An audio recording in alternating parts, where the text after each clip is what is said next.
Celebrations begin. The Texas A&M Forest Service wants to warn you of an increased risk of outdoor fires.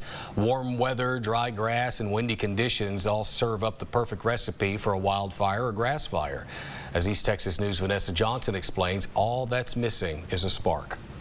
Right now, Texas is experiencing kind of a warm, dry, winter, Christmassy time of season. Warm weather and patches of dry grass. During this time of the year, grass enters dormancy, a sleep-like state to conserve energy. So as a result of that, you get brown, dry, crunchy grass, which is more susceptible to an ignition source from a spark. Laura Stevens with the Texas A&M Forest Service says they're also seeing some windy conditions.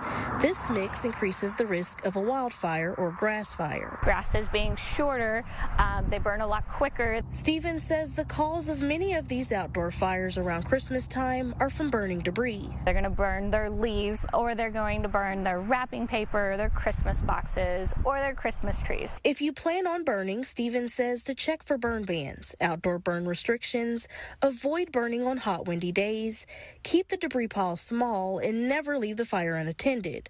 She says you can also try to recycle your Christmas tree, boxes, and wrapping paper. So do the scrunch test first.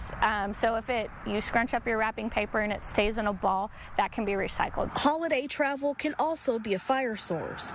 Stevens says sparks can fly from a car's metal wheel when the tire pressure is low, or a safety chain from a trailer scraping the ground. The rim or the chains hitting the concrete could create a spark, which could then land in the dry grass and cause a grass fire along the roadside. Vanessa Johnson, East Texas News. You can scan the QR code. We'll put it on your screen for you to learn more about wildfire prevention or current wildfire conditions. You can also visit our website and click on the big red box, KLTV or KTRE.com.